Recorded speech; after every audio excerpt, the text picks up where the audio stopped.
പ്രിയപ്പെട്ട സഹോദരങ്ങളെ, 33 ദിവസത്തെ പരിശുദ്ധ അമ്മയുടെ വിമലഹൃദയ പ്രതിഷ്ഠയ്ക്കുള്ള ഒരുക്ക ദിവസങ്ങളിൽ 4-ാമത്തെ ദിവസത്തിലേക്ക് നമ്മൾ പ്രവേശിക്കുകയാണ്. പരിശുദ്ധ അമ്മയുടെ ഒരു കീർത്തനം ആലപിച്ച് കർത്താവിൻ്റെ മാലാഖ ജപം ചൊല്ലി ശുശ്രൂഷകളിലേക്ക് നമുക്ക് പ്രവേശിക്കാം.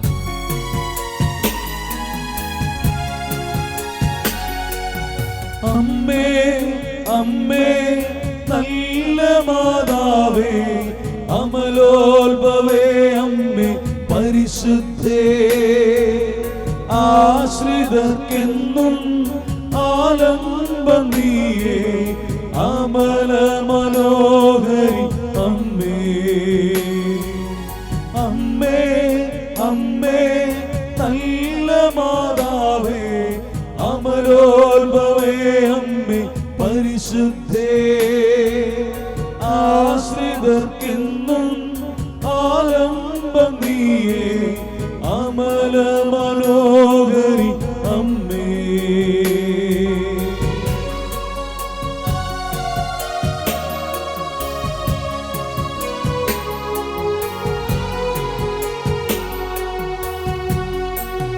കണ്ണീരിലൊരു ഇരുന്നൊരു നേരം കണ്ണീർ തുടച്ചോരമ്മേ, കണ്ണീരിലൊരു ഇരുന്നൊരു നേരം കണ്ണീർ തുടച്ചോരമ്മേ, കണ്ണിമ പൂട്ടാതെ കാവലിരിക്കും കാവൽ വിളക്കാകുമമ്മേ, കണ്ണിമ പൂട്ടാതെ കാവലിരിക്കും കാവൽ വിളക്കാകുമമ്മേ. ആവേ ആവേ ആവേ മരിയ, ആവേ ആവേ മരിയ, ആവേ ആവേ ആവേ മരിയ, ആവേ ആവേ മരിയ, ആവേ ആവേ മരിയ, ആവേ ആവേ മരിയ. കർത്താവിന്റെ മാലാഖ പരിശുദ്ധ മറിയത്തോട് വചിച്ച് പരിശുദ്ധാത്മാവാൽ ഗർഭം ധരിച്ചു. നന്മ നിറഞ്ഞ മറിയമേ സ്വസ്തി, കർത്താവ് അങ്ങയോടുകൂടെ സ്ത്രീകളിൽ അങ്ങ് അനുഗ്രഹിക്കപ്പെട്ടവളാകുന്നു. അങ്ങയുടെ ഉദരത്തിൻ ഫലമായ ഈശോ അനുഗ്രഹിക്കപ്പെട്ടവനാകുന്നു. പരിശുദ്ധ മറിയമേ തമ്പുരാന്റെ അമ്മേ, പാപികളായ ഞങ്ങൾക്ക് വേണ്ടി ഇപ്പോഴും ഞങ്ങളുടെ മരണസമയത്തും തമ്പുരാനോട് അപേക്ഷിച്ചു കൊള്ളണമേ. ആമേൻ. ഇതാ കർത്താവിന്റെ ദാസി, നിന്റെ വചനം പോലെ എന്നിലാവട്ടെ. നന്മ നിറഞ്ഞ മറിയമേ സ്വസ്തി, കർത്താവ് അങ്ങയോടുകൂടെ സ്ത്രീകളിൽ അങ്ങ് അനുഗ്രഹിക്കപ്പെട്ടവളാകുന്നു. അങ്ങയുടെ ഉദരത്തിൻ ഫലമായ ഈശോ അനുഗ്രഹിക്കപ്പെട്ടവനാകുന്നു. പരിശുദ്ധ മറിയമേ തമ്പുരാന്റെ അമ്മേ, പാപികളായ ഞങ്ങൾക്ക് വേണ്ടി ഇപ്പോഴും ഞങ്ങളുടെ മരണസമയത്തും തമ്പുരാനോട് അപേക്ഷിച്ചു കൊള്ളണമേ. ആമേൻ. വചനം മാംസമായി നമ്മുടെ ഇടയിൽ വസിച്ചു. നന്മ നിറഞ്ഞ മറിയമേ സ്വസ്തി, കർത്താവ് അങ്ങയോടുകൂടെ സ്ത്രീകളിൽ അങ്ങ് അനുഗ്രഹിക്കപ്പെട്ടവളാകുന്നു. അങ്ങയുടെ ഉദരത്തിൻ ഫലമായ ഈശോ അനുഗ്രഹിക്കപ്പെട്ടവനാകുന്നു. പരിശുദ്ധ മറിയമേ തമ്പുരാന്റെ അമ്മേ, പാപികളായ ഞങ്ങൾക്ക് വേണ്ടി ഇപ്പോഴും ഞങ്ങളുടെ മരണസമയത്തും തമ്പുരാനോട് അപേക്ഷിച്ചു കൊള്ളണമേ. ആമേൻ. ഈശോ മിശിഹായുടെ വാഗ്ദാനങ്ങൾക്ക് ഞങ്ങൾ യോഗ്യരാകുവാൻ സർവേശ്വരന്റെ പരിശുദ്ധ മാതാവേ, ഞങ്ങൾക്ക് വേണ്ടി അപേക്ഷിക്കണമേ. പ്രാർത്ഥിക്കാം. സർവേശ്വര മാലാഖയുടെ സന്ദേശത്താൽ അങ്ങയുടെ പുത്രനായ ഈശോ മിശിഹായുടെ മനുഷ്യാവതാര വാർത്ത അറിഞ്ഞിരിക്കുന്ന ഞങ്ങൾ അവിടുത്തെ പീഡാനുഭവവും കുരിശുമരണവും മുഖേന ഉയർപ്പിന്റെ മഹിമ പ്രാപിക്കാൻ അനുഗ്രഹിക്കണമേ എന്ന് ഞങ്ങളുടെ കർത്താവായ ഈശോ മിശിഹാ വഴി അങ്ങയോട് ഞങ്ങൾ അപേക്ഷിക്കുന്നു. ആമേൻ. പിതാവിനും പുത്രനും പരിശുദ്ധ റൂഹായിക്കും സ്തുതി. ആദിയിലെ പോലെ ഇപ്പോഴും എപ്പോഴും എന്നേക്കും ആമേൻ. പിതാവിനും പുത്രനും പരിശുദ്ധ റൂഹായിക്കും സ്തുതി. ആദിയിലെ പോലെ ഇപ്പോഴും എപ്പോഴും എന്നേക്കും ആമേൻ. പിതാവിനും പുത്രനും പരിശുദ്ധ റൂഹായിക്കും സ്തുതി. ആദിയിലെ പോലെ ഇപ്പോഴും എപ്പോഴും എന്നേക്കും ആമേൻ. ഈശോ മിശിഹായിക്ക് സ്തുതിയായിരിക്കട്ടെ. അടുത്തുള്ളവർക്ക് സ്തുതി കൊടുത്ത് സ്വസ്ഥാനങ്ങളിലേക്ക് എല്ലാവരും ഇരിക്കുക. നിങ്ങളെല്ലാവരെയും യേശുവിൻ്റെ നാമത്തിൽ ഇന്നത്തെ ഈ ഒരു ശുശ്രൂഷയിലേക്ക് സ്വാഗതം ചെയ്യുകയാണ്. ഷാലോം ചാനൽ നല്ല വലിയൊരു അനുഗ്രഹീത അവസരമാണ് നമുക്ക് എല്ലാവർക്കും ഒരുക്കി തരുന്നത്. ഷാലോമിന് നേതൃത്വം കൊടുക്കുന്ന എല്ലാവരെയും, പ്രത്യേകിച്ച് ബഹുമാനപ്പെട്ട ബെന്നി സാറിനെയും അതുപോലെ ഷാലോം ടീമിനൊക്കെ നമ്മുടെ പ്രാർത്ഥനകളിൽ ഈ ദിവസങ്ങളിൽ നമുക്ക് അനുസ്മരിക്കാം. കർത്താവ് അവരെല്ലാവരെയും ശക്തിപ്പെടുത്തട്ടെ, എല്ലാ അനുഗ്രഹങ്ങളുണ്ട്, സംരക്ഷിക്കുകയും വലയുകയും ചെയ്യട്ടെ.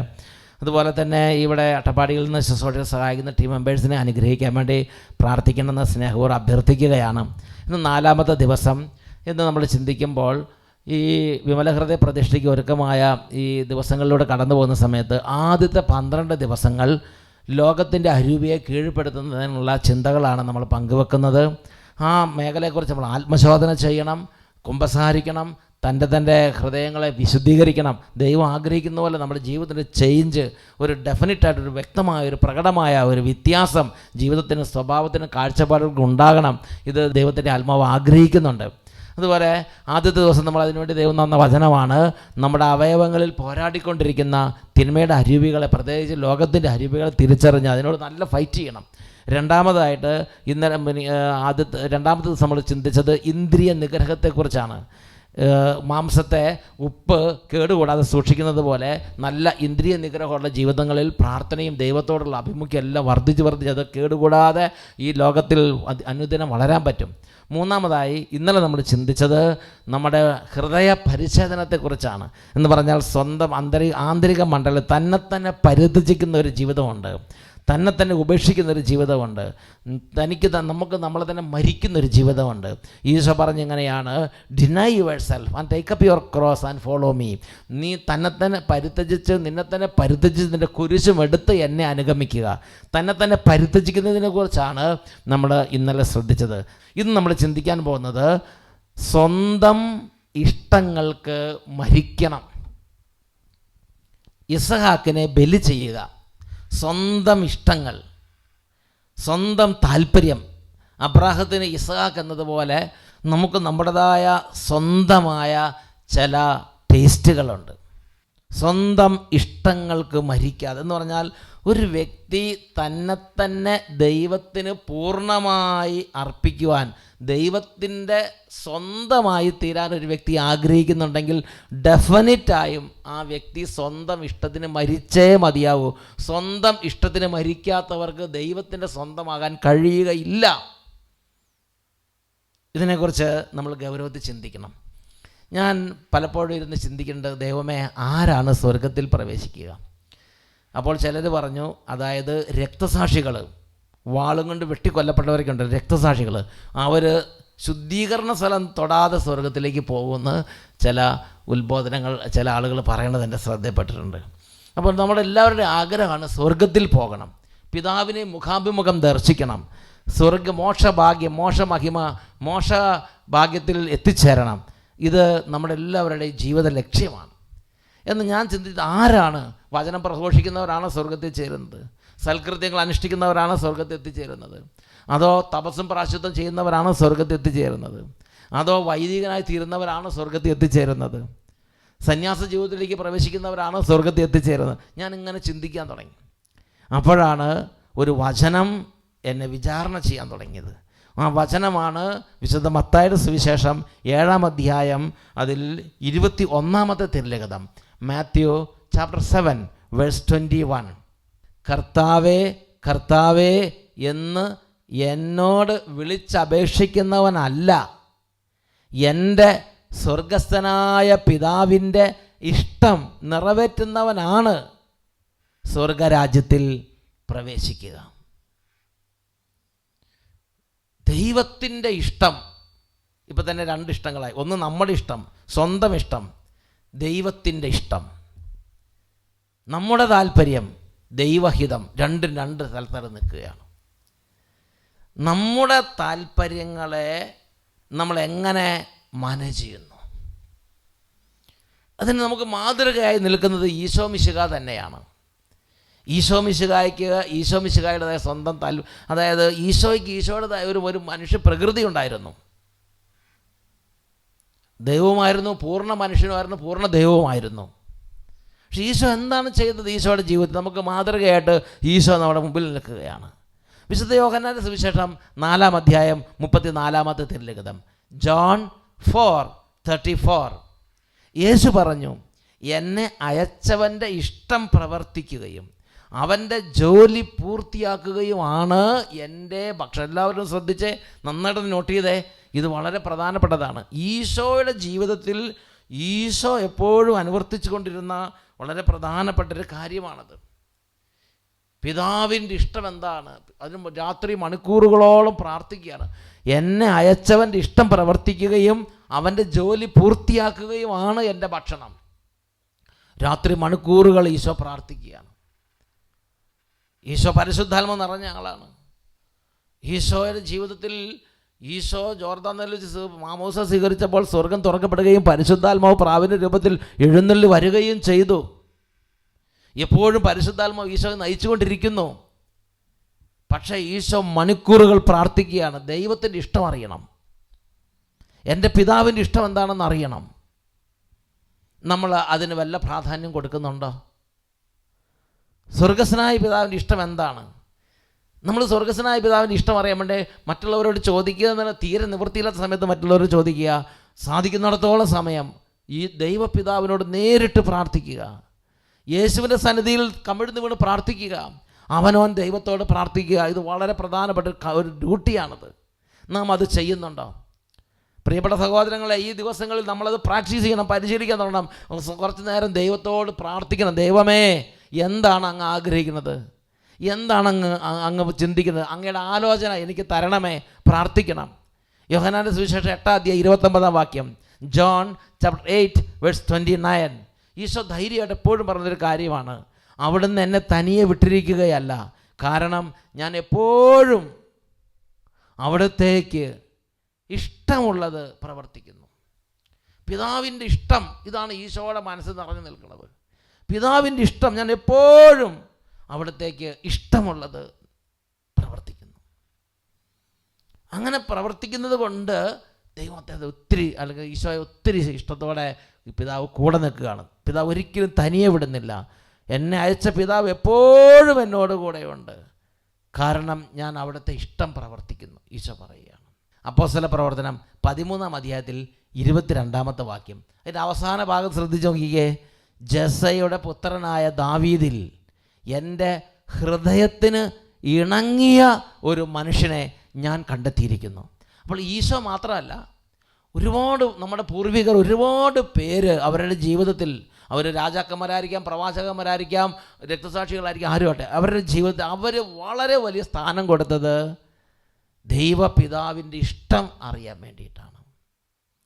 പിതാവിന് ഇണങ്ങിയ ഒരു ജീവിതം, ദൈവപിതാവിൻ്റെ മനസ്സിന് ഇണങ്ങിയ ഒരു ജീവിതം, അതിന് സ്വന്തം ഇഷ്ടങ്ങളെ ബലി ചെയ്യണം, അതിന് സ്വന്തം താല്പര്യങ്ങളെ ബലി ചെയ്യണം.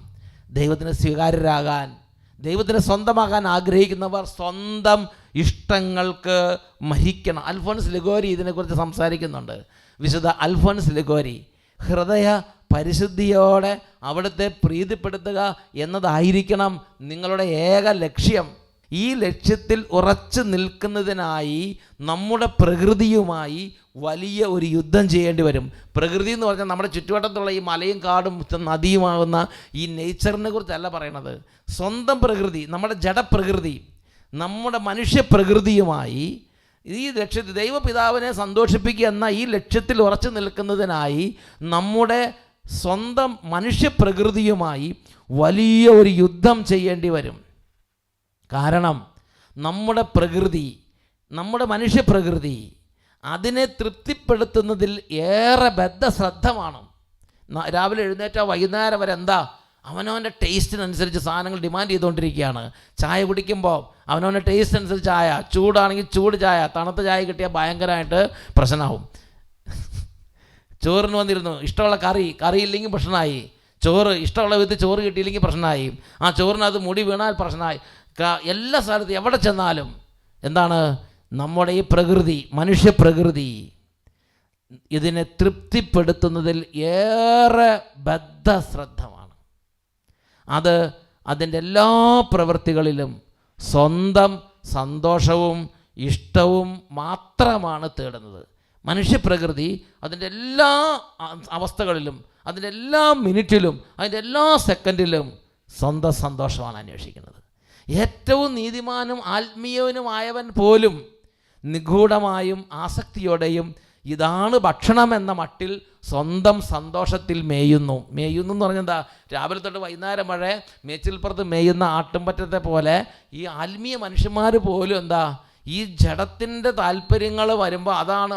ഇപ്പോൾ പ്രാർത്ഥിക്കുന്നു, കംഫർട്ടബിളായിട്ടൊന്ന് പ്രാർത്ഥിക്കുക. പള്ളിയിൽ പോകുന്നു, കംഫർട്ടബിളായ സമയത്ത് പോവുക. പിന്നെ ജാഗരണ പ്രാർത്ഥന കംഫർട്ടബിളായി ചെയ്യുക.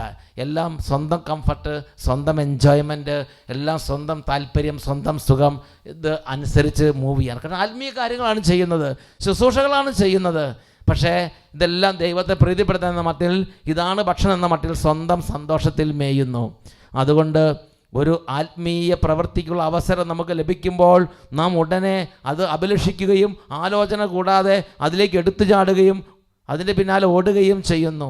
എന്നാൽ ദൈവഹിതത്താൽ നയിക്കപ്പെടുന്നവരായല്ല അത് നാം ചെയ്യുന്നത്. അവിടുത്തെ പ്രീതിപ്പെടുത്തുക എന്ന ഏക ലക്ഷ്യത്തോടെയും അല്ല അത് ചെയ്തുകൊണ്ടിരിക്കുന്നത്. എന്തിനാ പിന്നെ ചെയ്യുന്നത്? ഒന്നുകിൽ തന്നെ പ്രീതിപ്പെടുത്താൻ, അല്ലെങ്കിൽ മറ്റുള്ളവരെ പ്രീതിപ്പെടുത്താൻ. ദൈവപിതാവിൻ്റെ സന്നിധിയിലിരുന്ന് എൻ്റെ പിതാവേ, എൻ്റെ പിതാവേ, എൻ്റെ പിതാവേ, എന്താണ് അങ്ങ് ഇതിനെക്കുറിച്ച് ആഗ്രഹിക്കുന്നത്? ആ പിതാവിൻ്റെ സന്നിധിയിൽ നിന്ന് പിതാവിൻ്റെ ഇഷ്ടം അന്വേഷിക്കുന്നവരാരൊക്കെയുണ്ട്? എന്തായാലും ഒരു കാര്യം ഉറപ്പാണ്. വിശുദ്ധ മത്തായിയുടെ സുവിശേഷം 7-ാം അധ്യായം 21-ാം വാക്യം, ന്യായവിധിക്ക് നിൽക്കുമ്പോൾ എന്നെയും നിങ്ങളെ വിചാരണ ചെയ്യും. കർത്താവേ കർത്താവേ എന്ന് വിളിക്കുന്നവനല്ല, ആത്മീയ ശുശ്രൂഷകളോ സൽകൃത്യങ്ങളോ ദാനധർമ്മങ്ങളോ അനുഷ്ഠിക്കുന്നവനല്ല, എൻ്റെ സ്വർഗസ്ഥനായ പിതാവിൻ്റെ ഇഷ്ടം നിറവേറ്റുന്നവൻ സ്വർഗരാജ്യത്തിന് യോഗ്യൻ. എന്താണ് സാധാരണ മനുഷ്യൻ്റെ പ്രകൃതി? അത് ആത്മീയ മനുഷ്യരായാലും സഭാമക്കളാണെങ്കിലും ദൈവജനമാണെങ്കിലും അവരുടെ പ്രകൃതി തന്നിഷ്ടം, താൻ തോന്നിത്തം, തന്നിഷ്ടത്തിന് പോവുക.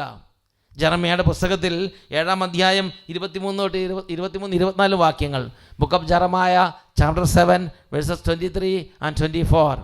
എന്നാൽ ഒരു കാര്യം ഞാൻ അവരോട് കൽപ്പിച്ചിരുന്നു, എൻ്റെ വാക്ക് അനുസരിക്കുവിൻ, ഞാൻ നിങ്ങളുടെ ദൈവവും നിങ്ങളുടെ ജനവുമായിരിക്കും.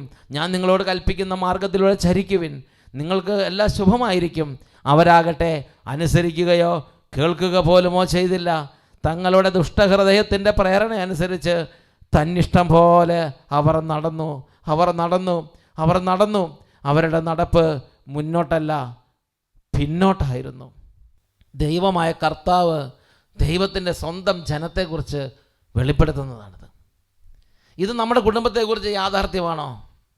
ഇത് നമ്മുടെ ആത്മീയ ജീവിതത്തെക്കുറിച്ച് യാഥാർത്ഥ്യം. അവരുടെ നടപ്പ് മുന്നോട്ടല്ല പിന്നോട്ടായിരുന്നു.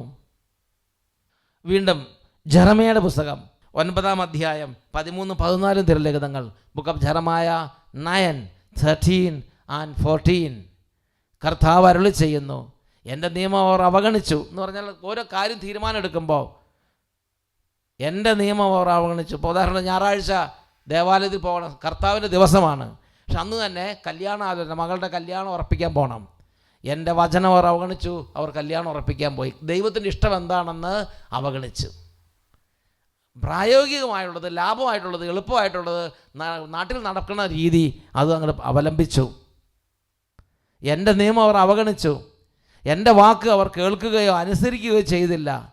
തങ്ങളുടെ പിതാക്കന്മാരെ പോലെ അവരും തന്നിഷ്ടത്തിൽ മുറുകെ പിടിച്ച് അവരുടെ വഴിക്ക് പോയി.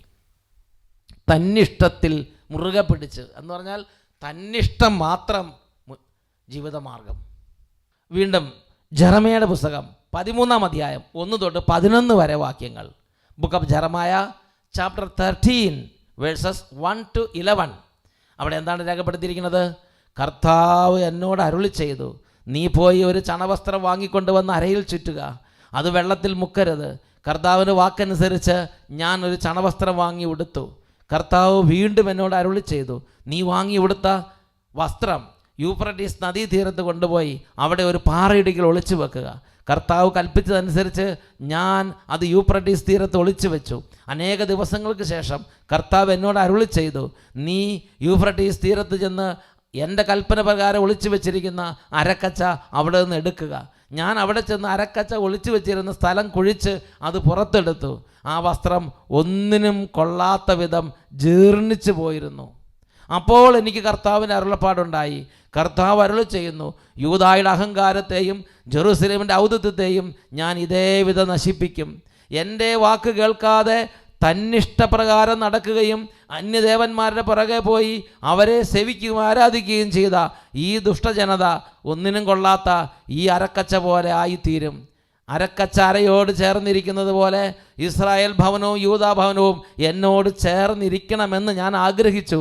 ഇത് അവർ എൻ്റെ ജനവും എൻ്റെ കീർത്തിയും എൻ്റെ അഭിമാനവും എൻ്റെ മഹത്വവുമായി നിലകൊള്ളേണ്ടതിനായിരുന്നു. എന്നാൽ അവർ അത് കൂട്ടാക്കിയില്ല.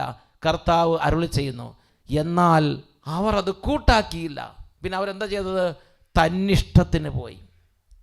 അങ്ങനെ തന്നിഷ്ടത്തിന് പോയ ഒരു ജനതയുടെ ആത്മീയ സ്ഥിതി കർത്താവ് പറയും, ആ ജനത ഞാൻ ഈ അരക്കച്ച പോലെ ആക്കുന്നു. യൂദായുടെ അഹങ്കാരത്തെയും ജെറുസലേമിൻ്റെ ഔദ്ധത്യത്തെയും, ഔദ്ധത്യം അഹങ്കാരം എന്ന് പറഞ്ഞാൽ തന്നിഷ്ടം. എന്നെ ആരും പഠിപ്പിക്കണ്ട, എന്നോടാരും പറയണ്ട, എനിക്കറിയാം, എന്നോടാദ്യം പറയാൻ നിൽക്കണ്ട. ഇങ്ങനത്തെ ഒരു ഇതാണ് ഔദ്ധത്യം. യൂദായുടെ അഹങ്കാരത്തെയും ജെറുസലേമിൻ്റെ ഔദ്ധത്യത്തെയും ഇതാ ജീർണിച്ച് അരക്കച്ച പോലെ ആക്കുന്നവനായ കർത്താവ് ഇവിടെയുണ്ട്. അരക്കച്ച അരയോട് ചേർന്നിരിക്കുന്നത് പോലെ യൂദാ ഭവനവും ജെറുസലേമും ദൈവത്തിൻ്റെ ജനം എന്നോട് ചേർന്നിരുന്ന് എൻ്റെ അഭിമാനവും എൻ്റെ കീർത്തിയും എൻ്റെ ബഹുമാനവും എൻ്റെ മഹത്വമായി മാറാൻ വേണ്ടി വിളിക്കപ്പെട്ടവരാണ്. ഒറ്റ കാര്യമുള്ളൂ, ദൈവത്തിൻ്റെ ഇഷ്ടം അന്വേഷിക്കാൻ ദൈവത്തിൻ്റെ കൂടെ നിന്നില്ല. ദൈവത്തോട് ചേർന്നിരിക്കുകയോ ദൈവത്തോട് പ്രാർത്ഥിക്കുകയോ ദൈവത്തോട് ആലോചന ചോദിക്കുകയോ ചെയ്യുന്നൊരു ജീവിത രീതി നമുക്കില്ലാതെ പോയി. വിശുദ്ധ ഫൗസ്റ്റീനയ്ക്ക് ഈശോ പ്രത്യക്ഷപ്പെട്ടു. പ്രത്യക്ഷപ്പെട്ടപ്പോൾ പ്രിയപ്പെട്ട സഹോദരങ്ങൾ, നമ്മൾ പല വിധത്തിൽ പ്രാർത്ഥിക്കുന്നുണ്ട്. നമ്മൾ പല വിധത്തിൽ പ്രാർത്ഥിക്കണമെങ്കിലും ദൈവത്തിന് ഇഷ്ടപ്പെട്ടൊരു പ്രാർത്ഥന വിശുദ്ധ ഫൗസ്റ്റീനയ്ക്ക് ഈശോ പറഞ്ഞു കൊടുക്കുന്നുണ്ട്.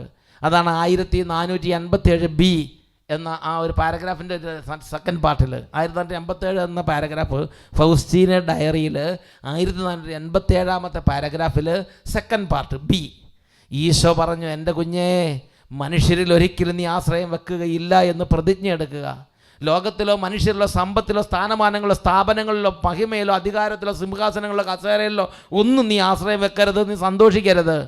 നിന്നെ പൂർണ്ണമായും എൻ്റെ തിരുവിഷ്ടത്തിന് വിട്ടു തന്നുകൊണ്ട് പറയുക, ഓ ദൈവമേ, ഞാൻ ആഗ്രഹിക്കുന്നത് പോലെ അല്ല, അങ്ങയുടെ തിരുവിഷ്ടം പോലെ എന്നിൽ സംഭവിക്കട്ടെ.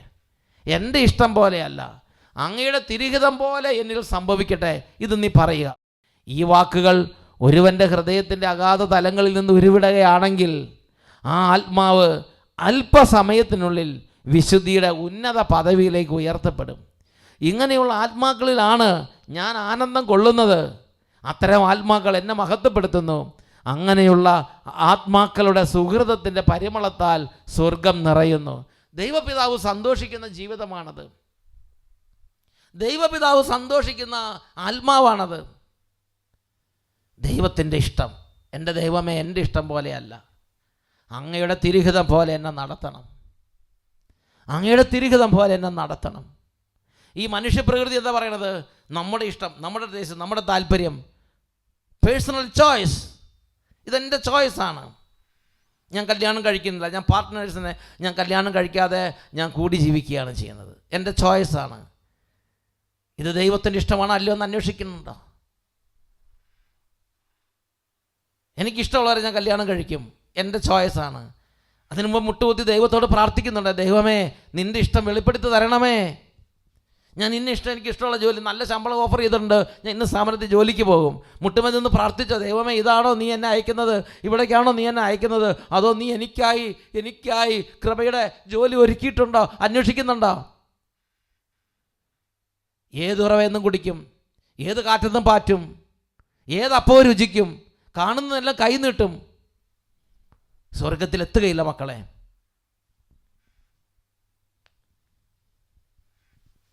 പ്രിയപ്പെട്ട സഹോദരങ്ങളെ, അതുകൊണ്ട് നമ്മുടെ ജീവിതത്തിന് ഒരു ക്രമം വേണം. ദൈവഹിതം അന്വേഷിക്കുന്ന ഒരു ജീവിത രീതി.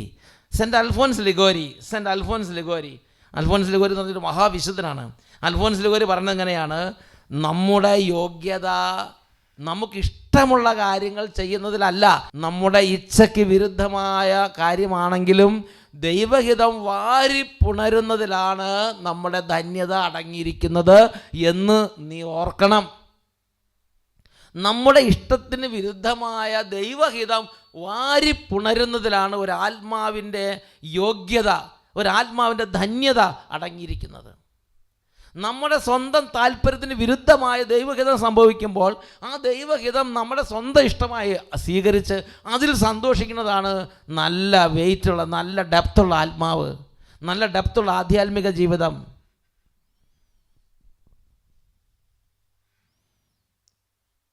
ഇതിനെക്കുറിച്ച് ഒരു വിശുദ്ധൻ്റെ പേരാണ് ബോസ്ലിയോസ്. ആ ഒരു വിശുദ്ധൻ ഇതിനെക്കുറിച്ച് പറഞ്ഞത് എങ്ങനെയാണ്? ഒരാൾ അയാളുടെ ശരീരം മരണത്തിന് വിട്ടുകൊടുക്കുന്നതിനേക്കാൾ ദൈവത്തിന് പ്രീതികരമായ പ്രവൃത്തിയാണ് തന്നിഷ്ടത്തിനെതിരെ അയാൾ അനുവർത്തിക്കുന്ന ഇന്ദ്രിയ നിഗ്രഹങ്ങൾ. തന്നിഷ്ടത്തിനെതിരെ, നമ്മുടെ സ്വന്തം ഇഷ്ടത്തിനെതിരെ അനുവർത്തിക്കുന്ന ഇന്ദ്രിയ നിഗ്രഹങ്ങൾ. അതിനാലാണ് ശ്രേഷ്ഠ ജീവിതം നയിച്ചും ആത്മാക്കളുടെ രക്ഷയ്ക്ക് വേണ്ടി അഹോരാത്രം തങ്ങളുടെ സമയവും പ്രയത്നവും കാഴ്ചവെച്ചും ജീവിച്ച നിരവധി പുരോഹിതരും അജപാലകരും മെത്രാന്മാർ പോലും അതിലൊന്നും തൃപ്തി വരാതെ സന്യാസ സഭയിൽ പ്രവേശിച്ച് മറ്റുള്ളവർക്ക് വിധേയപ്പെട്ട് അനുസരണയിൽ കഴിയാൻ ആഗ്രഹിച്ചത്. അവർ വിശ്വസിച്ചിരുന്നത് തന്നിഷ്ടം പരിത്യജിക്കുന്നതിനേക്കാൾ സ്വീകാര്യമായ ഒരു ബലി ദൈവത്തിന് അർപ്പിക്കാൻ കഴിയുകയില്ല എന്നതായിരുന്നു. ഇത് വളരെ പ്രധാനപ്പെട്ടൊരു കാര്യമാണ്. ഞാൻ അടുത്ത കാലത്ത് ഡാളസിൽ ശുശ്രൂഷ ചെയ്യുന്ന സമയത്ത് അവിടെ ഒരു അച്ഛനെ കണ്ടു. ആ അച്ഛൻ പറഞ്ഞിങ്ങനെയാണ്, ആ അച്ഛന് പരിചയമുള്ള അച്ഛനോട് അടുത്തറിയുന്ന റഷ്യയിൽ ഒരു വലിയൊരു ആർച്ച് ബിഷപ്പുണ്ട്, വലിയൊരു തിരുസഭ മേലധികാരി ഉണ്ടായിരുന്നു. ആർച്ച് ബിഷപ്പോ കാട്ടിനില്ല മറ്റിയാണ് ഒരു വലിയ അവിടുത്തെ സഭയുടെ തലവൻ. അദ്ദേഹം കുറേ വർഷങ്ങൾ ഇങ്ങനെ ആ സഭയുടെ തലവനായിട്ടിരിക്കുമ്പോൾ അദ്ദേഹം പെട്ടെന്നൊരു തീരുമാനം പറഞ്ഞു, ഞാനൊരു മോണസ്ട്രിയിലേക്ക് പ്രവേശിക്കാൻ പോവുകയാണ്. മോണസ്ട്രി എന്ന് പറഞ്ഞാൽ എന്താ, പിന്നെ വേറെ ഒന്നുമില്ല, പിന്നെ അവിടെ അനുസരിച്ച് ഒരാളെ കീഴ്പ്പെട്ട് അനുസരിച്ച് സമയാസമയങ്ങൾ പ്രാർത്ഥിച്ച് ടൈം ടേബിളിന് വിധേയപ്പെട്ട് അനുസരണം വ്രതമാക്കി ജീവിക്കുകയാണ്. ഇത്രയും വലിയ ഒരു ഉന്നത അധികാരി, കാർഡിനലിന് തുല്യമായ സ്ഥാനമുള്ളൊരു അധികാരി സഭയിൽ, റഷ്യൻ ഓർത്തഡോക്സ് സഭയിലാണ്. അദ്ദേഹം ഒരു മോണസ്ട്രിയിലേക്ക് പ്രവേശിച്ചു. അദ്ദേഹം മോണസ്ട്രി ജീവിതത്തിൽ പോയി. പിന്നെ പുറലോകം അദ്ദേഹം താല്പര്യമില്ല, അദ്ദേഹം ഒന്നും താല്പര്യമില്ല. എല്ലാ അധികാരവും അദ്ദേഹം ഏൽപ്പിച്ചിട്ട് പോയി. അദ്ദേഹം പറഞ്ഞു, അതിനേക്കാൾ ഈടുറ്റതായി എനിക്ക് തോന്നുന്നത് അനുസരണത്തിൻ്റെ ജീവിതമാണ്. ബോസ്ലിയസിൻ്റെ ആ ചിന്ത നിങ്ങൾ ശ്രദ്ധിച്ച് നോക്കിക്കേ. അദ്ദേഹം പറയാണ്, ഒരാൾ അയാളുടെ ശരീരം മരണത്തിന് വിട്ടുകൊടുക്കുന്നതിനേക്കാൾ ദൈവത്തിന് പ്രീതികരമായ പ്രവൃത്തിയാണ് തന്നിഷ്ടത്തിനെതിരെ അയാൾ അനുവർത്തിക്കുന്ന ഇന്ദ്രിയ നിഗ്രഹങ്ങൾ.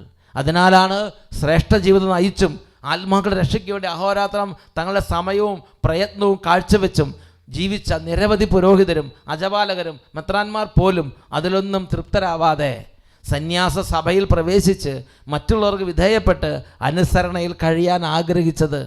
അവർ വിശ്വസിച്ചിരുന്നത് തന്നിഷ്ടം പരിത്യജിക്കുന്നതിനേക്കാൾ സ്വീകാര്യമായ ഒരു ബലി ദൈവത്തിന് അർപ്പിക്കാൻ കഴിയില്ല എന്നതായിരുന്നു. ഇന്ന് നമുക്ക് ചുറ്റും അനേകം പേര്, നല്ല നല്ല ടോപ്പായ ആളുകൾ, ജോലി മേഖലയിൽ ഉന്നതരായവർ, പഠന മേഖല ഉന്നതരായവർ, അവർ സ്ത്രീകളും പുരുഷന്മാരും അവർ ജീവിതത്തിൻ്റെ ഒരു ഘട്ടത്തിൽ വെച്ച് അത് ഉപേക്ഷിച്ച് സന്യാസ ജീവിതത്തിലേക്ക് പ്രവേശിക്കുകയാണ്. സന്യാസം, പല കോൺഗ്രിഗേഷൻസ് അവിടെ അനുസരണത്തോടെ വിധേയപ്പെട്ട് അനുസരിച്ച് ജീവിക്കുന്നു. ദൈവത്തിൻ്റെ ആത്മാവിൻ്റെ ശക്തമായൊരു പ്രവർത്തനം. നമ്മിൽ നിന്നും മറയ്ക്കപ്പെട്ട ചില ദൈവിക രഹസ്യങ്ങൾ കർത്താവ് കർട്ടൻ നീക്കി അവർക്ക് വെളിപ്പെടുത്തി അവർ നിധി മറിഞ്ഞിരിക്കുന്ന വയൽ വാങ്ങാൻ വേണ്ടി ജീവിതം സമർപ്പിച്ചു. പ്രിയപ്പെട്ട സഹോദരങ്ങളെ, വീണ്ടും വിശുദ്ധ ഫൗസ്റ്റീന 354 പാരഗ്രാഫിൽ, വിശുദ്ധ ഫൗസ്റ്റീന ഡയറി 354 ഖണ്ഡിക, അവിടെ പറഞ്ഞത് എങ്ങനെയാണ്? കൂടുതൽ അനുസരണയുള്ളവളായിരിക്കാൻ ഞാൻ ആഗ്രഹിക്കുന്നു. കർത്താവ് പറയുകയാണ്, കർത്താവ് വിശുദ്ധ ഫൗസ്റ്റീനോട് പറയുകയാണ്, കൂടുതൽ അനുസരണയുള്ളവളായിരിക്കാൻ ഞാൻ ആഗ്രഹിക്കുന്നു.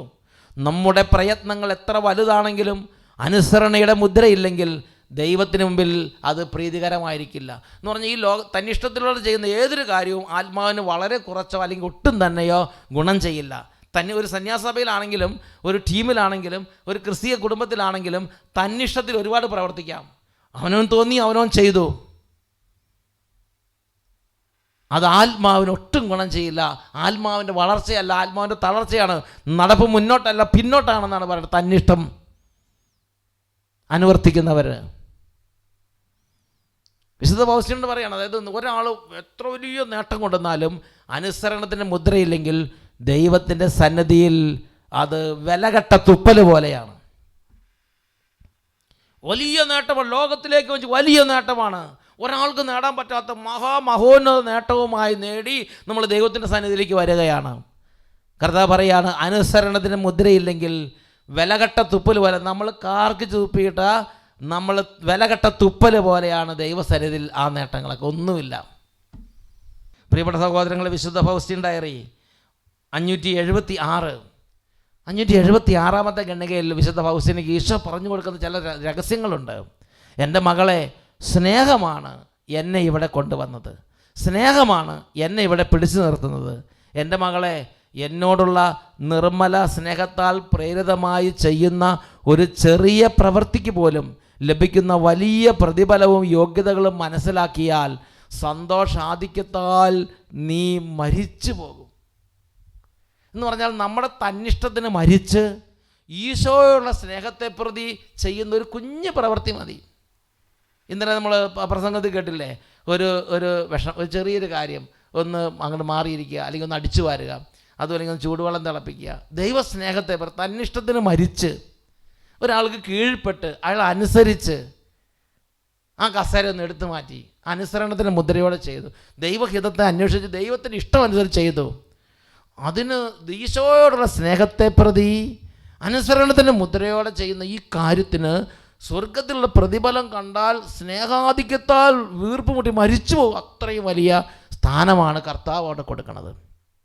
ഒരു ചെറിയ പ്രവൃത്തിക്ക് പോലും ലഭിക്കുന്ന വലിയ പ്രതിഫലവും യോഗ്യതകളും നീ മനസ്സിലാക്കിയാൽ സന്തോഷാധിക്യത്താൽ വീർപ്പുമുട്ടി നീ മരിച്ചു പോകും. ഈശോ പറയാം, അത്രയും വിലയുണ്ട് ദൈവസന്നിധിയിൽ നമ്മൾ സ്നേഹത്താൽ ഈശോയുടെ ഇഷ്ടത്തിന് വേണ്ടി നമ്മുടെ ഇഷ്ടം ബലി ചെയ്ത്, നമ്മുടെ ഇസ്ഹാക്കിനെ ബലി ചെയ്ത് ചെയ്യുന്ന ഒരു ചെറിയ പ്രവൃത്തിക്ക്. വീണ്ടും വിശുദ്ധ ഫൗസ്റ്റീൻ ഡയറി 279 279 അവിടെ എന്താ പറയണത്? യഥാർത്ഥ സ്നേഹം എന്തിലാണ് അടങ്ങിയിരിക്കുന്നതെന്ന് ദൈവം എനിക്ക് മനസ്സിലാക്കി തന്നു, അതെങ്ങനെ പ്രകടിപ്പിക്കണമെന്നും എനിക്ക് വെളിപ്പെടുത്തി തന്നു.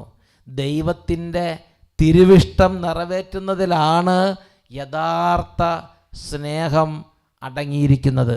നാം ചെയ്യുന്ന ഏറ്റവും ചെറിയ പ്രവൃത്തികൾ പോലും ദൈവത്തോടുള്ള നമ്മുടെ സ്നേഹത്തിൽ നിന്ന് ഉത്ഭവിക്കണം. എന്ന് പറഞ്ഞാൽ നമ്മുടെ ഇഷ്ടം പലതുമുണ്ട്, നമ്മുടെ താല്പര്യം പലതുമുണ്ട്, നമ്മുടെ പല ടേസ്റ്റുകളുണ്ട്. അതല്ല കാര്യം. ദൈവത്തിന് മുമ്പിൽ ഇരിക്കണം, ദൈവത്തിന് മുമ്പിൽ മുട്ടുകടക്കണം, ദൈവത്തിന് മുമ്പിൽ കൈകൾ വിരിക്കണം, ദൈവമേ എന്ന് വിളിച്ചപേക്ഷിക്കണം, ദൈവത്തിൻ്റെ ഇഷ്ടം വെളിപ്പെടുവോളം പ്രാർത്ഥിച്ചു കൊണ്ടിരിക്കണം. ദൈവത്തിൻ്റെ ഇഷ്ടം അതാണ് ജീവിതത്തിൻ്റെ ഗതി നിർണ്ണയിക്കേണ്ടത്. കർത്താവ് പറഞ്ഞു, കർത്താവേ കർത്താവേ എന്ന് എന്നെ വിളിച്ചപേക്ഷിക്കുന്നവനല്ല എൻ്റെ സ്വർഗസ്ഥനായ പിതാവിൻ്റെ ഇഷ്ടം നിറവേറ്റുന്നവനാണ് സ്വീകാര്യൻ സ്വർഗരാജ്യത്തിൽ പ്രവേശിക്കുന്നത്. എൻ്റെ പ്രിയപ്പെട്ട സഹോദരങ്ങളെ, ഇതിനടിസ്ഥാനപ്പെടുത്തി ആവിലായിലെ ജോൺ,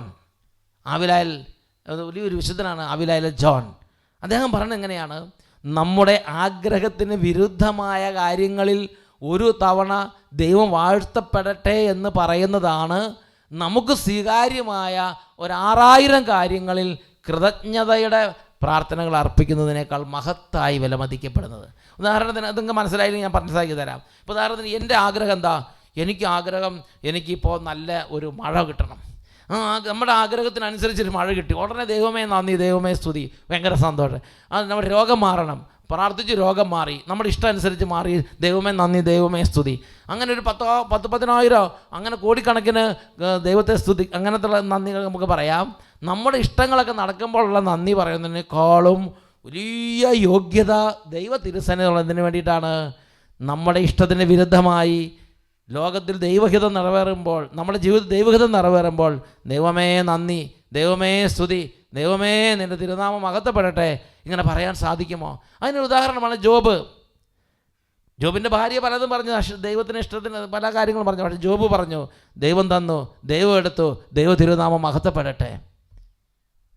നമ്മുടെ ഇഷ്ടത്തിന് വിപരീതമായി ഒരുപാട് കാര്യങ്ങൾ നമ്മുടെ ജീവിതത്തിൽ സംഭവിക്കുമ്പോൾ ദൈവ തിരുനാമത്തെ മഹത്വപ്പെടുത്തിയാൽ അത് ഒരുപാട് വലിയ വിലയുള്ള. നിങ്ങളുടെ നോക്കിയേ, ആവിലാരി ജോൺ എന്താ പറയണത്?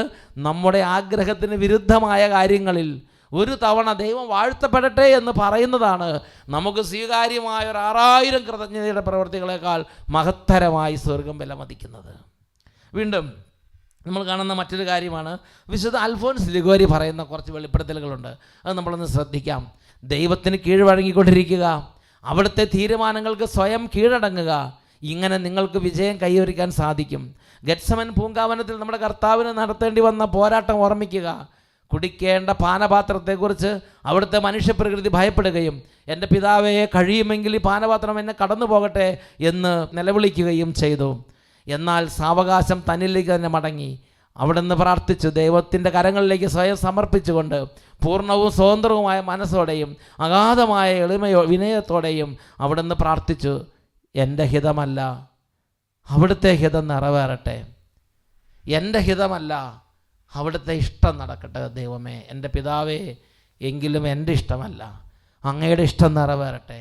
യേശു ഗെത്സമനിൽ പ്രാർത്ഥിച്ചു. ആദ്യം ഈശോയുടെ ഒരു വേദനയിൽ നിന്നൊരു പ്രാർത്ഥന പ്രാർത്ഥിച്ചു, പിതാവേ കഴിയുമെങ്കിൽ ഈ പാനപാത്രം അകന്നു പോകട്ടെ. ചിലപ്പോഴൊക്കെ നമുക്കങ്ങനെ പ്രാർത്ഥിക്കാൻ ചിലപ്പോൾ തോന്നും. ചിലപ്പോൾ നമ്മളും പ്രാർത്ഥിക്കും, ദൈവമേ എനിക്ക് ആ ജോലി വേണം, ദൈവമേ ഈ രോഗം ഒന്ന് മാറിക്കിട്ടണം, ദൈവമേ ഈ ശത്രുവിനെ ഒന്ന് നീക്കി തരണം. നമ്മൾ ചിലപ്പോഴൊക്കെ പ്രാർത്ഥിച്ചു പോകും. അതൊരു മാനുഷികമായൊരു അവസ്ഥയാണ്, നമ്മുടെ ഒരു അവസ്ഥയാണ്, മനുഷ്യപ്രകൃതിയുടെ ഒരു പ്രേരണയാണത്. എന്നാൽ പെട്ടെന്ന് തന്നെ തിരിച്ചറിവിലേക്ക് വരികയാണ്, പ്രാർത്ഥിക്കുകയാണ്, എങ്കിലും എൻ്റെ പിതാവേ, എൻ്റെ പിതാവേ, എൻ്റെ പിതാവേ, എൻ്റെ ഇഷ്ടമല്ല അങ്ങയുടെ ഹിതം നിറവേറട്ടെ. ദൈവഹിതത്തിന് തന്നെ ഭരമേൽപ്പിക്കുക, ദൈവഹിതത്തിന് തന്നെ ഭരമേൽപ്പിക്കുക. എന്നാൽ ഇന്ന് ഒരുപാട് പേരുടെ ഭക്തജീവിതം എന്താണ്? ഒരുപാട് പേരുടെ പ്രാർത്ഥനാ ജീവിതത്തിൽ നിന്ന് ഭക്തിമാർഗ പ്രവേശിക എന്നൊരു പുസ്തകമുണ്ട്. അതിൽ വിശുദ്ധ ഫ്രാൻസിസ് ഡി സാലസ്, വിശുദ്ധനായ ഫ്രാൻസിസ് ഡി സാലസ് എഴുതി വച്ചിരിക്കുകയാണ്, ചില നാമമാത്ര ഭക്തന്മാരുടെ സ്ഥിതി ഇതുതന്നെയാണ്. ദൈവത്തിൻ്റെ അനന്ത നന്മയെയും രക്ഷാനാഥൻ്റെ പീഡാനുഭവത്തെയും പറ്റി ചിന്തിക്കുമ്പോൾ അവരുടെ മനസ്സിന് ചെറിയൊരു ഇളക്കം തട്ടുന്നു. തൽഫലമായി അവർ അല്പസമയത്തേക്ക് ദുഃഖിക്കുന്നു, പ്രലപിക്കുന്നു, ദൈവസമക്ഷം പ്രാർത്ഥനകൾ സമർപ്പിക്കുകയും ചെയ്യുന്നു. ഈ ബാഹ്യപ്രകടനങ്ങൾ കാണുമ്പോൾ ഇവരുടെ ഹൃദയം യഥാർത്ഥ ഭക്തിയാവുന്ന മഹാവന്നി എന്ന് പറഞ്ഞാൽ മഹാതീ, ദൈവസ്നേഹമായ തീയിൽ ജ്വലിച്ചെരിയുന്നുവോ എന്ന് നമുക്ക് തോന്നിപ്പോകും. എന്നാൽ അവർ അല്പം ഒന്ന് പരീക്ഷിക്കപ്പെടട്ടെ, അപ്പോഴാണ് വാസ്തവം പ്രത്യക്ഷമാകുന്നത്. അത്യുഗ്രമായ വേനലിൻ്റെ ചൂടേറ്റ് ഉണങ്ങി വരേണ്ട ഭൂമിയിൽ അപ്പോഴപ്പോൾ പതിക്കുന്ന മഴത്തുള്ളികൾ അതിനെ തണുപ്പിക്കുന്നില്ല, അപ്പോഴപ്പോൾ പതിക്കുന്ന മഴത്തുള്ളികൾ ബാഷ്പീകരിക്കപ്പെട്ടു പോകുന്നു. അതുപോലെ ക്ഷണികങ്ങളായ ചില നിസ്സാര സസ്യങ്ങളെ മുളപ്പിക്കുന്നതിനെ ഈ മഴത്തുള്ളികൾ പര്യാപ്തങ്ങളാകുന്നുള്ളൂ. ഇപ്രകാരം മുൻ പറഞ്ഞവരുടെ താൽക്കാലിക അശ്രുധാരയോ പ്രലാപങ്ങളോ എന്ന് പറഞ്ഞ വിലാപങ്ങളോ അവരുടെ ദുഷ്ടഹൃദയത്തെ ഇളക്കുന്നതിന് ശക്തമല്ല. ഇക്കൂട്ടർ ദീർഘനിശ്വാസം ചെയ്യുകയും വിലപിക്കുകയും ചെയ്യുന്നുണ്ടെങ്കിലും തങ്ങൾ അന്യായമായി സമ്പാദിച്ച ദ്രവ്യത്തിൽ ഒരു കാശെങ്കിലും തിരിച്ചു കൊടുക്കുകയോ തങ്ങളുടെ ദുരാശകളിൽ ഒന്നിനെയെങ്കിലും അമർച്ച ചെയ്യാൻ ശ്രമിക്കുകയോ ആരുടെ പീഡാനുഭവത്തെപ്പറ്റി സ്മരിച്ചുകൊണ്ട് അശ്രു പൊഴിക്കുന്നുവോ ആ രക്ഷകനെ പ്രതി നിസ്സാരമായ ഒരു വേദന, ഒരു ത്യാഗം സഹിക്കുകയോ ചെയ്യുന്നില്ല. തന്മൂലം ഈ ദുർഭകരുടെ സൽവികാരങ്ങൾ വെറു ക്ഷണികങ്ങളാണ്. ഇവയൊന്നും യഥാർത്ഥ ഭക്തിയല്ല, പിശാചുക്കളുടെ കൗശലങ്ങൾ അത്രേ. ഈ ദുഷ്ടർ ഏതാദൃശന്മാരുടെ ഹൃദയത്തിൽ മറഞ്ഞിരുന്നു കൊണ്ട്, ഈ ദുഷ്ടർ എന്ന് പറയുന്നത് പിശാചുക്കൾ ഏതാദൃശന്മാർ എന്ന് പറഞ്ഞാൽ മേൽപ്പറഞ്ഞ ആളുകൾ, ഈ ദുഷ്ടൻ എന്ന് പറഞ്ഞാൽ പിശാചുക്കൾ ഏതാദൃശന്മാരെ മേൽപ്പറഞ്ഞ തരത്തിലുള്ള ആളുകളുടെ ഹൃദയത്തിൽ മറഞ്ഞിരുന്നു കൊണ്ട് അല്പാൽപമായ ആശ്വാസം അവർ ഉളവാക്കുകയും അതിൽ അവരെ സന്തുഷ്ടരും സംതൃപ്തരുമാക്കുകയും ചെയ്യുന്നു. ക്ഷണികങ്ങളായ ഈ ആശ്വാസങ്ങളിൽ ചാരിതാർത്ഥ്യം അറിയുന്നതിനാലാണ് യഥാർത്ഥ ഭക്തിയെ അവർ അന്വേഷിക്കാത്തത്. ദൈവഹിതം അനുവർത്തിക്കുന്നതിനുള്ള മനസ്സിൻ്റെ സന്നദ്ധതയിലാണ് സാക്ഷാൽ ദൈവഭക്തി അടങ്ങിയിരിക്കുന്നതെന്ന് ഈ സാധുക്കളോ അറിയുന്നുമില്ല. എന്താണ് അതിൻ്റെ സാരാംശം? നമ്മളൊരു ധ്യാനം കൂടുന്നു, അല്ലെങ്കിൽ നമ്മളൊരു വചനഭാഗം വായിക്കുന്നു, നമുക്കൊരു വിശുദ്ധൻ്റെ ജീവചരിത്രം വായിക്കുന്നു, ഒരു ചെറിയ ഇളക്കം തട്ടുന്നു, ഉടനെ ദൈവമേ എന്ന് പറഞ്ഞ് മുട്ടുമേ നിൽക്കുന്നു. ചിലപ്പോൾ ഒരു കുരിശിന് വഴി ചെല്ലുന്നു, ചിലപ്പോൾ ഒരാഴ്ചയോ രണ്ടാഴ്ചയൊക്കെ.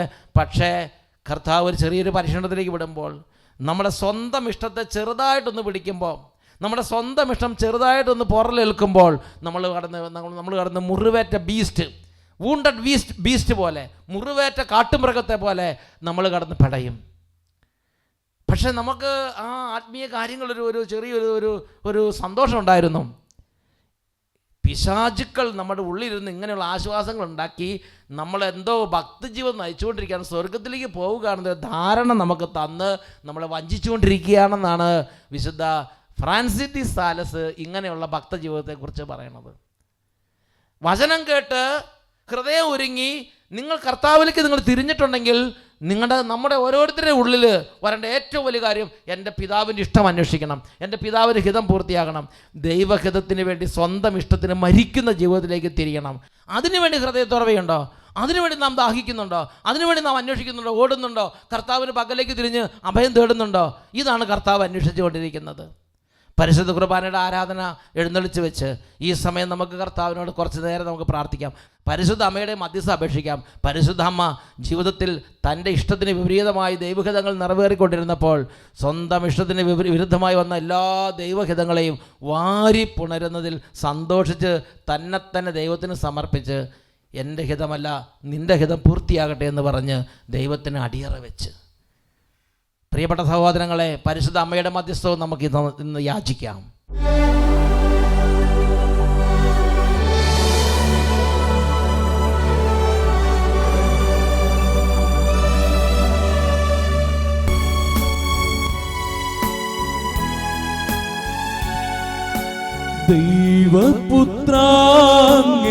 ദൈവപുത്രാംഗിക്കാരാധന, യേശുനാഥാംഗിക്കാരാധന, ദൈവപുത്രാംഗിക്കാരാധന, യേശുനാഥാംഗിക്കാരാധന.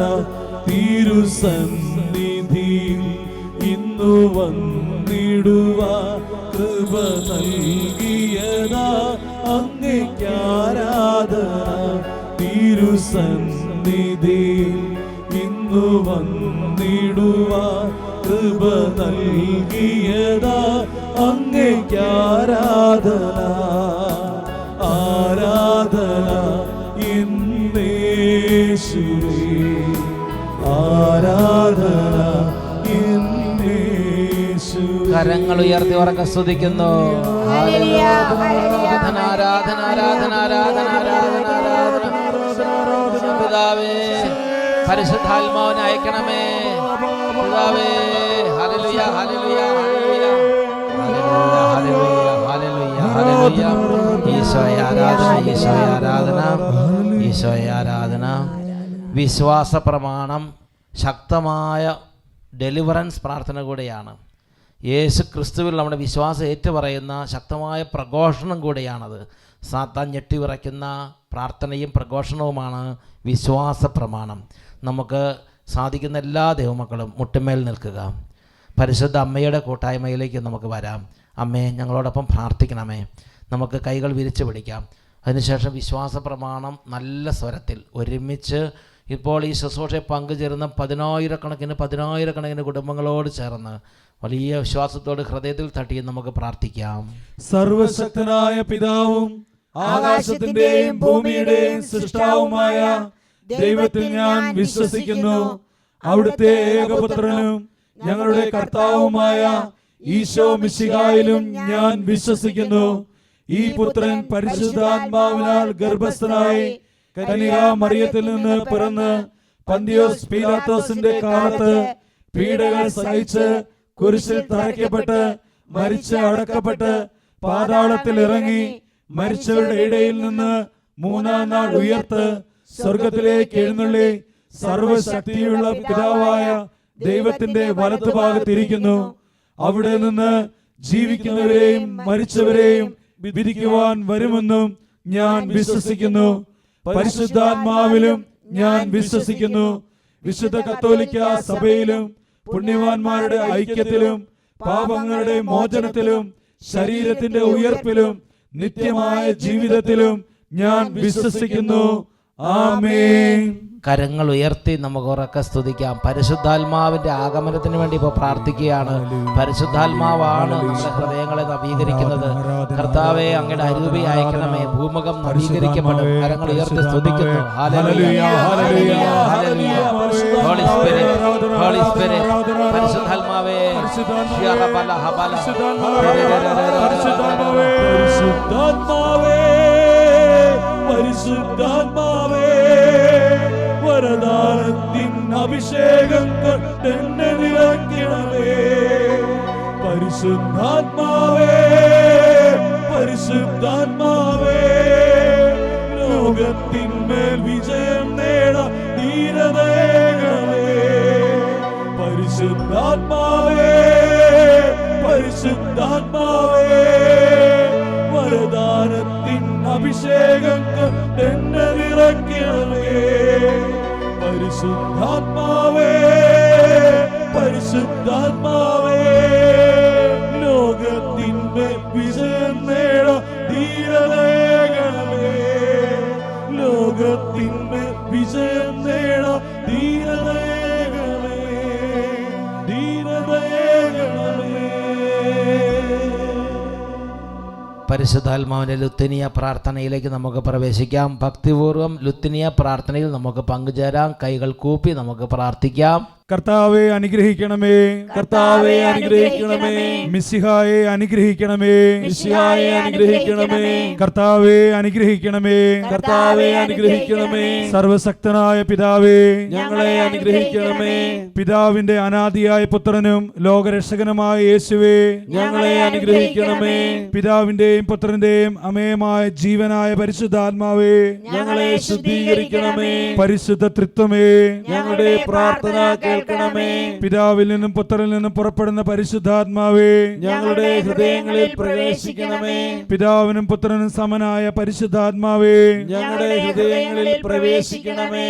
പിതാവിന്റെ വാഗ്ദാനമേ, ഞങ്ങളെ അനുഗ്രഹിക്കണമേ. സ്വർഗീയ പ്രകാശത്തിന്റെ കതിരേ, ഞങ്ങളെ അനുഗ്രഹിക്കണമേ. എല്ലാ നന്മകളുടെയും കാരണമേ, ഞങ്ങളെ അനുഗ്രഹിക്കണമേ. സ്വർഗീയ നീരുറവയെ, ഞങ്ങളെ അനുഗ്രഹിക്കണമേ. ദഹിപ്പിക്കുന്ന അഗ്നിയെ, ഞങ്ങളെ അനുഗ്രഹിക്കണമേ. ആർദ്രമായ സ്നേഹമേ, ഞങ്ങളെ അനുഗ്രഹിക്കണമേ. ആത്മീയ അഭിഷേകമേ, ഞങ്ങളെ അനുഗ്രഹിക്കണമേ. സ്നേഹത്തിന്റെയും സത്യത്തിന്റെയും അരൂപിയെ, ഞങ്ങളെ അനുഗ്രഹിക്കണമേ. ജ്ഞാനത്തിന്റെയും ബുദ്ധിയുടെയും അരൂപിയെ, ഞങ്ങളെ അനുഗ്രഹിക്കണമേ. സതുപദേശത്തിന്റെയും ആത്മശക്തിയുടെയും അരൂപിയെ, ഞങ്ങളെ അനുഗ്രഹിക്കണമേ. അറിവിന്റെയും ഭക്തിയുടെയും അരൂപിയെ, ഞങ്ങളെ അനുഗ്രഹിക്കണമേ. സമാധാനത്തിന്റെയും ശാന്തതയുടെയും അരൂപിയെ, ഞങ്ങളെ അനുഗ്രഹിക്കണമേ. വിനയത്തിന്റെയും നിഷ്കളങ്കതയുടെയും അരൂപിയെ, ഞങ്ങളെ അനുഗ്രഹിക്കണമേ. ആശ്വാസദായകനായ പരിശുദ്ധാത്മാവേ, ഞങ്ങളെ അനുഗ്രഹിക്കണമേ. വിശുദ്ധീകരിക്കുന്ന ആത്മാവേ, ഞങ്ങളെ അനുഗ്രഹിക്കണമേ. തിരുസഭയെ ഭരിക്കുന്ന പരിശുദ്ധാത്മാവേ, ഞങ്ങളെ അനുഗ്രഹിക്കണമേ. അത്യുന്നതനായ ദൈവത്തിന്റെ ദാനമായ പരിശുദ്ധാത്മാവേ, ഞങ്ങളെ അനുഗ്രഹിക്കണമേ. പ്രപഞ്ചത്തിൽ നിറഞ്ഞു നിൽക്കുന്ന അരൂപിയെ, ഞങ്ങളെ അനുഗ്രഹിക്കണമേ. ദൈവമക്കളുടെ പുത്ര സ്വീകാര്യത്തിന്റെ അരൂപിയെ, ഞങ്ങളെ അനുഗ്രഹിക്കണമേ. പരിശുദ്ധാത്മാവേ, പാപത്തെക്കുറിച്ചുള്ള ഭയത്താൽ ഞങ്ങളെ നിറയ്ക്കണമേ. പരിശുദ്ധാത്മാവേ, അവിടുന്ന് എഴുന്നള്ളി വന്ന് ഭൂമുഖം നവീകരിക്കണമേ. പരിശുദ്ധാത്മാവേ, അങ്ങേ പ്രകാശം ഞങ്ങളുടെ ആത്മാക്കളിൽ ചൊരിയണമേ. പരിശുദ്ധാത്മാവേ, ഞങ്ങളുടെ ഹൃദയങ്ങളിൽ അങ്ങയുടെ നിയമം എഴുതണമേ. പരിശുദ്ധാത്മാവേ, അങ്ങയുടെ സ്നേഹാഗ്നിയാൽ ഞങ്ങളെ കത്തിജ്വലിപ്പിക്കണമേ. പരിശുദ്ധാത്മാവേ, അങ്ങയുടെ പ്രസാദവരങ്ങളുടെ ഭണ്ഡാകാരം ഞങ്ങൾക്കായി തുറക്കണമേ. പരിശുദ്ധാത്മാവേ, പ്രാർത്ഥിക്കാൻ ഞങ്ങളെ പഠിപ്പിക്കണമേ. പരിശുദ്ധാത്മാവേ, സ്വർഗീയ പ്രചോദനത്താൽ ഞങ്ങളെ പ്രകാശിപ്പിക്കണമേ. പരിശുദ്ധാത്മാവേ, രക്ഷയുടെ വഴിയിലൂടെ ഞങ്ങളെ നയിക്കണമേ. പരിശുദ്ധാത്മാവേ, ആവശ്യമായ ഒരേ ഒരു ജ്ഞാനം ഞങ്ങൾക്ക് നൽകണമേ. പരിശുദ്ധാത്മാവേ, നന്മ അഭ്യസിക്കുവാൻ പ്രചോദനം നൽകണമേ. പരിശുദ്ധാത്മാവേ, എല്ലാ പുണ്യങ്ങളുടെയും യോഗ്യത ഞങ്ങൾക്ക് നൽകണമേ. പരിശുദ്ധാത്മാവേ നീതിയിൽ ഞങ്ങളെ നിലനിർത്തണമേ. പരിശുദ്ധാത്മാവേ അവിടുന്ന് ഞങ്ങളുടെ നിത്യമായ പ്രതിഫലമാകണമേ. ഭൂലോക പാപങ്ങൾ നീക്കുന്ന ദൈവത്തിന്റെ കുഞ്ഞാടേ, അങ്ങയുടെ പരിശുദ്ധാത്മാവിനെ ഞങ്ങളിലേക്ക് അയക്കണമേ. ഭൂലോക പാപങ്ങളെ നീക്കുന്ന ദൈവത്തിന്റെ കുഞ്ഞാടേ, പരിശുദ്ധാത്മാവിന്റെ ദാനങ്ങൾ ഞങ്ങളിൽ വർഷിക്കണമേ. ഭൂലോക പാപങ്ങൾ നീക്കുന്ന ദൈവത്തിന്റെ കുഞ്ഞാടേ, ജ്ഞാനത്തിന്റെയും ഭക്തിയുടെയും അരൂപിയെ ഞങ്ങൾക്ക് നൽകണമേ. പരിശുദ്ധാത്മാവേ വരണമേ. അങ്ങേ വിശ്വാസികളുടെ ഹൃദയങ്ങളെ നിറയ്ക്കണമേ. അങ്ങേ സ്നേഹാഗ്നി ഞങ്ങളിൽ ജ്വലിപ്പിക്കണമേ. പ്രാർത്ഥിക്കാം. ഓ കാരുണ്യവാനായ പിതാവേ, അങ്ങേ ദിവ്യാരൂപി ഞങ്ങളെ പ്രകാശിപ്പിക്കുകയും ജ്വലിപ്പിക്കുകയും പവിത്രീകരിക്കുകയും ചെയ്യട്ടെ. സ്വർഗീയ നദി ഞങ്ങളിൽ ഒഴുക്കി സൽപ്രവൃത്തികൾ ചെയ്യാൻ ഞങ്ങളെ പ്രാപ്തരാക്കണമേ. അങ്ങയുടെ കൂടെ നിത്യം ജീവിക്കുകയും വാഴുകയും ചെയ്യുന്ന അങ്ങേ പുത്രനും ഞങ്ങളുടെ കർത്താവുമായ ഈശോ മിശിഹായുടെയും പരിശുദ്ധാത്മാവിൻ്റെയും ഐക്യത്തിൽ ഞങ്ങളുടെ യാചനകൾ സാധിച്ചു തരണമേ. ആമേൻ. തുടർന്ന് പരിശുദ്ധാത്മാവിൻ്റെ ആഗമനത്തിന് വേണ്ടി വീണ്ടും നമ്മൾ പ്രാർത്ഥിക്കുകയാണ്. ഗാനം ആലപിച്ച് പാട്ടുപാടി കൈയടിച്ച് നമ്മൾ പ്രാർത്ഥിക്കുകയാണ്. എഴുന്നേറ്റ് നിൽക്കാം. കർത്താവെ, അങ്ങയുടെ അരൂപി അയക്കണമേ. അപ്പോൾ ഭൂമുഖം നവീകരിക്കപ്പെടും. എല്ലാം പുതുതായി തീരുന്നത് പരിശുദ്ധാത്മാവിന്റെ സാന്നിധ്യത്താലാണ്. കരങ്ങൾ ഉയർത്തി സ്തുതിക്കാം.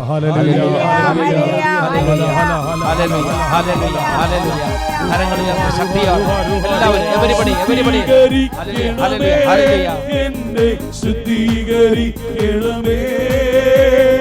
ആത്മാവാ അഗ്നിയിറക്കി ശുദ്ധീകരിക്കണമേ. ശുദ്ധീകരിക്കണമേ, എന്നെ ശുദ്ധീകരിക്കണമേ. ആത്മാവാ അഗ്നിയിറക്കി ശുദ്ധീകരിക്കണമേ.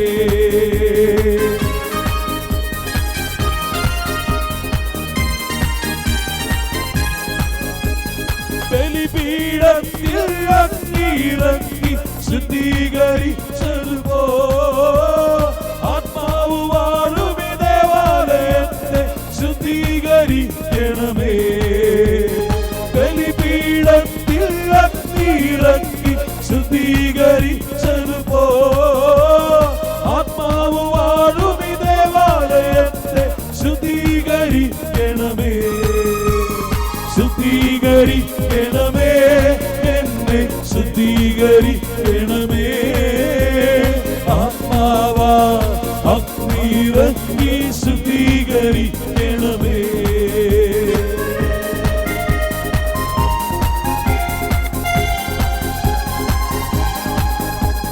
സ്വർണ്ണത്തെ പോലത്തീരെന്നെ ശുദ്ധീകരിക്കണമേ.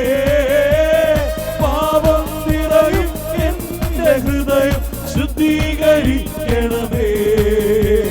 സ്വർണ്ണത്തെ പോലത്തീരെന്നെ ശുദ്ധീകരിക്കണമേ. പാപം നിറയും എന്റെ ഹൃദയം ശുദ്ധീകരിക്കണമേ. ശുദ്ധീകരിക്കണമേ, എന്നെ ശുദ്ധീകരിക്കണമേ.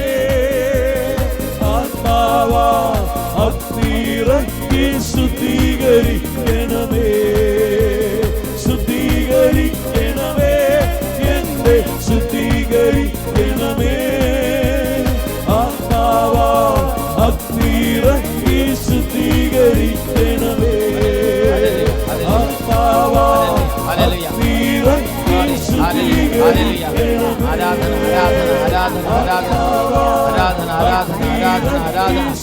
രണ്ട് കരങ്ങൾ ഉയർത്തി ഉച്ചത്തിൽ സ്തുതിക്കുന്നു.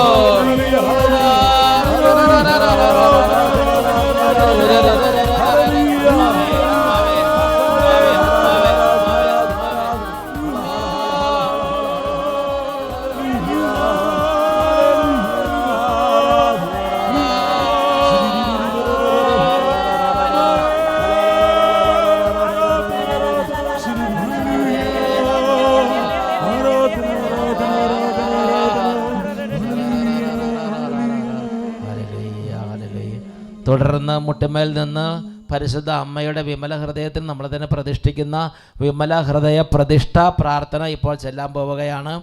എല്ലാവരും മുട്ടുമേൽ നിൽക്കുക, കരങ്ങൾ കൂപ്പി പിടിക്കുക, പരിശുദ്ധ അമ്മയുടെ ആ സ്നേഹവാത്സല്യങ്ങൾ ധ്യാനിക്കുക.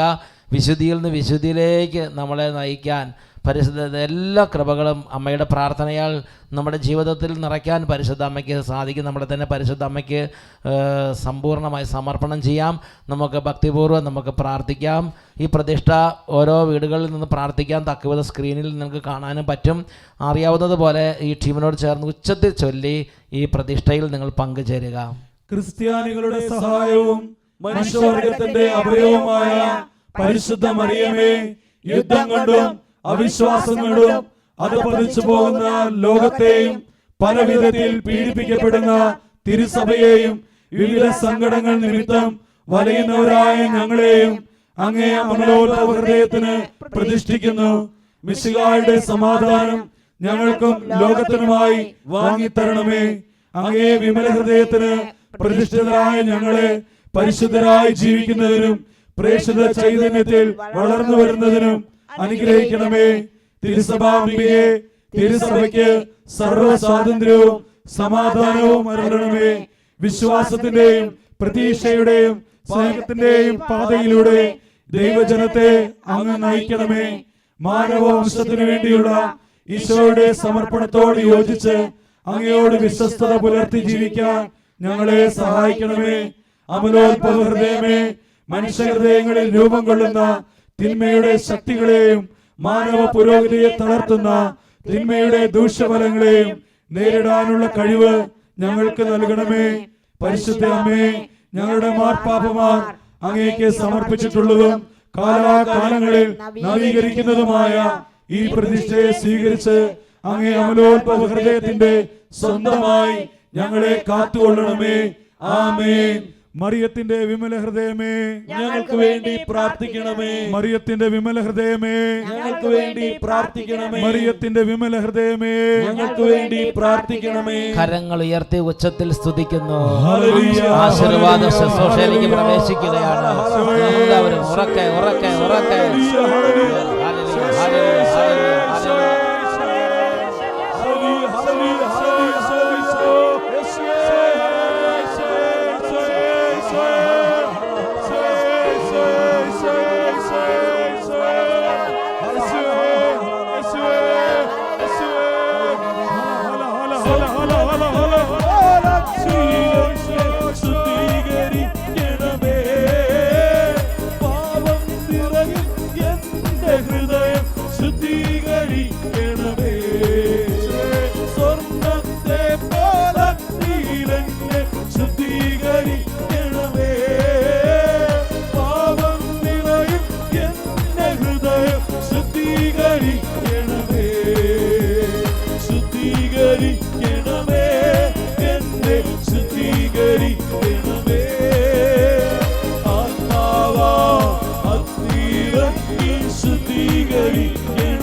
തുടർന്ന് പരിശുദ്ധ അമ്മയുടെ മധ്യസ്ഥത്തിന് നമുക്ക് പ്രാർത്ഥിക്കാം. കരങ്ങൾ കൂപ്പി പരിശുദ്ധ അമ്മേ, അമ്മ ഞങ്ങൾക്കും ഈ ശുശ്രൂഷകളിൽ ഞങ്ങളോടൊപ്പം പങ്കുചേരുന്ന സകല ജനങ്ങൾക്ക്, സകല കുടുംബങ്ങൾക്കും, ലോകം മുഴുവനും വേണ്ടി അമ്മയെ പ്രാർത്ഥിക്കണമേ. ഈരടി ആലപിച്ച് നമുക്ക് പ്രാർത്ഥിക്കാം.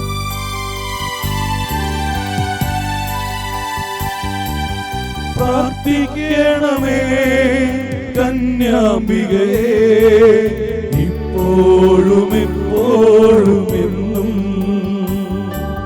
പ്രാർത്ഥിക്കണമേ കന്യാംബികയെ, ഇപ്പോഴും എപ്പോഴും എന്നും.